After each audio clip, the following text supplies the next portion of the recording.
So welcome back friends, how you all? I hope you all well at this time. Guys, आज का video होने वाला है एक नए इंटरेस्टिंग एनएफओ के ऊपर। रिसेंटली एचडीएफसी ने अपने एक नया एनएफओ मार्केट में लेके आ चुका है, जिसमें अगर हम डिमांड्स एंड पोटेंशियल्स की बात करें तो आई थिंक इस एनएफओ के अंदर पोटेंशियल एंड डिमांड इस टाइम पे काफी अच्छा खासा हो सकता है, क्योंकि एचडीएफसी जो अपना एनएफओ लेकर आया है इसमें पैसा आपका इन्वेस्टमेंट हो रहा है मिड कैप सेक्टर्स में एंड लार्ज कैप सेक्टर्स में। और जब भी ये दो सेक्टर्स के फंड कुछ मार्केट में जब आते हैं तो ज्यादातर लोग इन्वेस्टमेंट करने का हमेशा से ट्राई करते हैं इन टाइप के फंड्स में, जहां पर पैसा आपका मिड कैप सेक्टर्स में और लार्ज कैप सेक्टर्स में इन्वेस्टमेंट होता है, क्योंकि पोटेंशियल सेक्टर्स हैं, ग्रोथ भी काफी अच्छी खासी पास्ट के अंदर प्रोवाइड करी है। और मिड कैप और लार्ज कैप थोड़ा सा देखा जाए तो हल्का सा रिस्क कम होता है एज कम्पेरेटिवली स्मॉल कैप के मुकाबले। रिस्क यहाँ भी होने वाला है वेरी हाई, बट अगर हम स्मॉल कैप से कंपेरिजन करें तो हल्का सा रिस्क कम क्यों होता है? क्योंकि मिड कैप में और लार्ज कैप में कंपनियां बड़ी बड़ी होती हैं एज कम्पेरेटिवली स्मॉल कैप के मुकाबले में, और स्मॉल कैप में रिटर्न का चांस हाई रहता है, लेकिन वहां पर रिस्क भी बहुत हाई लेवल का रहता है, बिकॉज उसमें नई नई कंपनियां होती हैं एज कम्पेरेटिवली मिड कैप और लार्ज कैप के मुकाबले में। तो आज का डिस्कशन करने वाले हैं मिड कैप और लार्ज कैप सेक्टर के एक नए एनएफओ के ऊपर, जहां पर पैसा अगर आप इन्वेस्टमेंट करते हैं तो ग्रोथ का चांस आई थिंक काफी अच्छा खासा यहाँ पर हो सकता है, क्योंकि सेक्टर्स जो भी इसके अंदर अवेलेबल है सारे के सारे परफॉर्मिंग सेक्टर्स हैं जिन्होंने पास्ट के अंदर काफी अच्छा खासा परफॉर्मेंस प्रोवाइड किया है। तो आइए इस वीडियो को शुरू करते हैं, अंडरस्टैंड करते हैं कि फंड किस तरीके से काम करने वाला है, कितनी कंपनीज लार्ज कैप की हैं, कितनी मिड कैप की हैं, कितने समय के लिए आपको इसमें इन्वेस्टमेंट करना चाहिए, और अगर आप इसमें इन्वेस्टमेंट करने का प्लान कर रहे हैं तो अभी आपको इसे अप्लाई करना चाहिए कि नहीं। Will discuss everything in the same video, so बनी रहिए स्टार्टिंग से लेकर एंड तक, ताकि इसका इन्फॉर्मेशन प्रॉपर तरीके से आपको मिल सके। और चैनल पर अगर आप नए हैं तो please try to subscribe this channel. Video का पसंद आती है इसे लाइक करें और इसे आगे शेयर करें। अगर हम पीपीटी के माध्यम से अगर अंडरस्टैंड करें now without wasting any time, तो फंड होने वाला है HDFC Nifty large mid cap 250 index fund. That means जो पैसा आप यहाँ पे लगा रहे हैं ये एक इंडेक्स फंड है, और आपका पैसा लार्ज कैप मिड कैप में लगाया जा रहा है। फंड के नाम से ही सारा इंफॉर्मेशन इस फंड को ऑलमोस्ट मिल जाता है, और इसके अंदर कंपनी रहेंगी 250। तो फंड का नाम है HDFC life large mid cap 250 index fund, मतलब टोटल 250 कंपनी है। 250 में से लार्ज कैप कंपनी इसमें रहेंगी 100 और 150 कंपनी रहेंगी मिड कैप। तो ये कंपनी का रेशियो है, जिस तरीके से यहाँ पे रेशियो अवेलेबल है, 150 of mid cap and 100 of large cap. अब यहाँ पर आज के डेट में अगर हम इन्वेस्टमेंट अगर करते हैं इस फंड के अंदर, तो इसका एनएफओ का टाइम पीरियड कब से लेकर कब तक रहेगा? एनएफओ के टाइम पीरियड की बात करें 20 सितंबर से लेकर के इसका जो टाइम पीरियड है वो 4 अक्टूबर तक रहेगा। अगर आप इस फंड को एज एनएफओ अप्लाई करना चाहते हैं तो 20 सितंबर से लेकर के आसानी से आप 4 सितंबर तक इसको एज एनएफओ अप्लाई कर सकते हैं। अगर आप इसको एज एनएफओ अप्लाई करते हैं तो एनईवी का प्राइस 10 रुपीज के हिसाब से देखने को मिलेगा, और अलॉटमेंट आपको यहाँ पर 10 रुपए के हिसाब से दी जाएंगी। आई होप यहाँ तक आपको क्लियर होगा।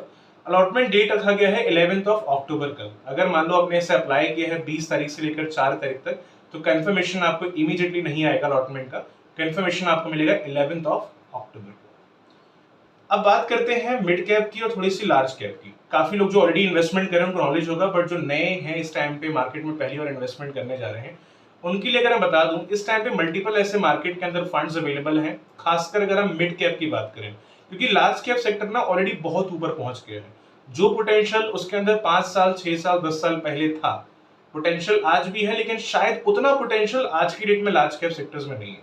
लेकिन मिड कैप सेक्टर्स की बात करें तो यहाँ पे पोटेंशियल भरा हुआ है, क्योंकि स्मॉल कैप में अगर हम इन्वेस्टमेंट करते हैं तो वहां पे छोटी कंपनी होती है एज कंपेरेटिवली मिड कैप के और लार्ज कैप के मुकाबले, तो वहां पर रिटर्न का चांस हाई है, लेकिन रिस्क बहुत ज्यादा हो जाता है वहां पे।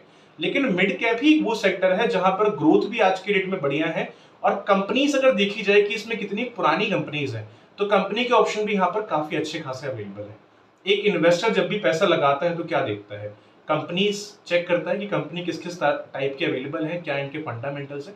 यही एक इन्वेस्टर मोस्टली अंडरस्टैंड करता है, क्योंकि पैसा आपका इन्हीं के ऊपर डिपेंडेंट रहता है कंपनीज पे। तो मिड कैप की बात करें तो मिड कैप सेक्टर वो सेक्टर है जो एक टाइम पहले स्मॉल कैप था, एक अच्छा परफॉर्मेंस देने के बाद आज मिड कैप बना है। एक ट्रस्ट है, एक बिलीव है, तो आई थिंक ग्रोथ का चांस यहाँ पे काफी बढ़िया मिड कैप के एंड से भी काफी अच्छा खासा हो सकता है। ऑन एन एवरेज अगर हम रिटर्न्स की बात करें, जो फंड पहले एज अ मिड कैप के तौर पे आ चुके हैं, अगर हम उनके रिटर्न अगर चेक करते हैं for an example last 5 years का, तो ऑन एन एवरेज बेसिस पे 25 से 30% तक का रिटर्न आराम से प्रोवाइड किया है मिड कैप सेक्टर्स ने भी। ज्यादा भी है किसी किसी फंड का, बट मैं एवरेज अगर लेके चलूं तो 5 इयर्स में 25-30% रिटर्न आराम से एवरेज देते आ रहे हैं लास्ट 5 इयर्स में।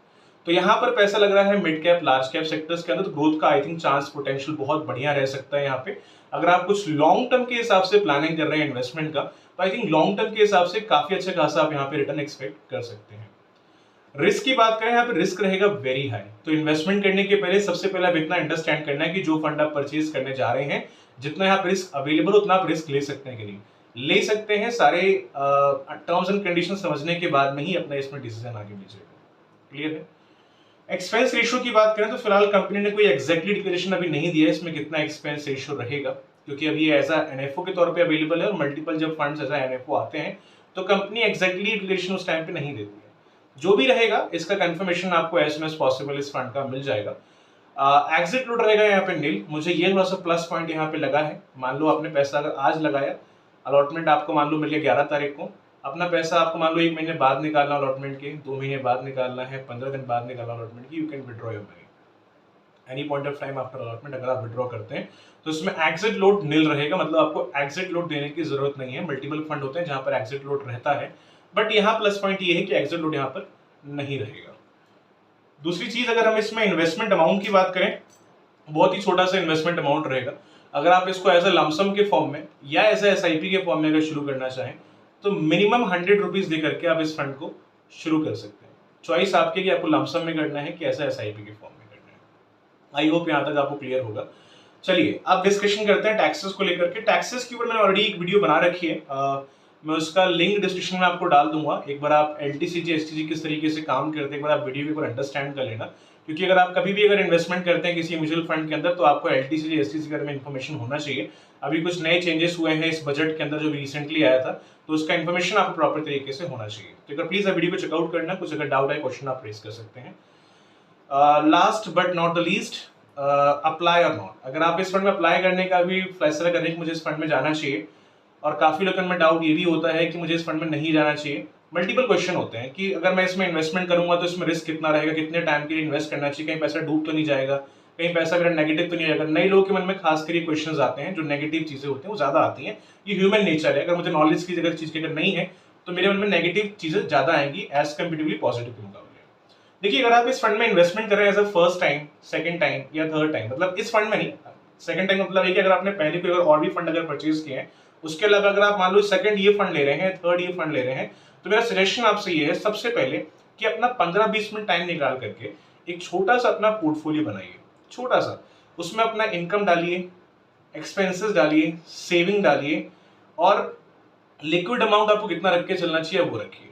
मेरा रिकमेंडेशन आपसे इस चीज में ये है कि जो आपका सेविंग है उसमें से हमेशा आप ये ट्राई करिएगा कि सेविंग के अंदर में से आप मैक्सिमम अमाउंट इन्वेस्टमेंट के अंदर भी रखें, क्योंकि आज के डेट में आप कमा रहे हैं, आने वाले टाइम के अंदर आप हो सकता है 50, 55, 60 के बाद आप पैसा ना कमाए, आप जॉब ना करें, तो उस टाइम पर आपके पास में एक अच्छा खासा कॉर्पस अवेलेबल होना चाहिए। खासकर प्राइवेट जो सर्विस कर रहे हैं, खासकर जो उनके लिए, इवन गवर्नमेंट के अंदर भी आज के पेंशन तो मल्टीपल जगह पर नहीं बचा है, बट स्टिल हम लोग आज के लिए तो कमाते ही हैं, हम इन्वेस्टमेंट करते हैं फ्यूचर के हिसाब से। तो कभी भी ट्राई करिए कि अभी जो सेविंग्स है उसका मैक्सिमम पार्ट आप इन्वेस्ट करिए बेस्ट सेक्टर्स के अंदर जहां पे ग्रोथ का चांस आपके लिए बढ़िया रहे। रही बात इस फंड की, अगर आप इसमें अप्लाई करने में थोड़ा सा आगे पीछे अगर हो रहे हैं तो मेरा सिंपल सा आपसे कहना है, this is not a recommendation video from my side. हाँ, लेकिन इतना कहूंगा कि एक बार अपना पहले पोर्टफोलियो बनाइए, जितना इसमें रिस्क अवेलेबल है उसको अंडरस्टैंड करिए।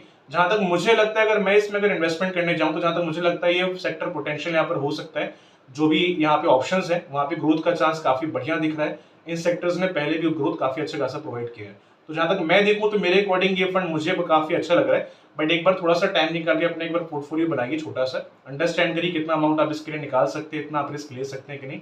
सारा चीज अंडरस्टैंड करने के बाद में ही इसमें आप आगे डिसीजन लीजिएगा। Decision will be yours. तो गाइज, आई होप अब तक की चीजें आपको यहाँ पर क्लियर होंगी। कुछ अगर डाउट है अपना क्वेश्चन आप रेज कर सकते हैं। I try to give the answer as soon as possible. तो मिलते हैं नेक्स्ट वीडियो में, तब तक के लिए have a nice day. Thank you.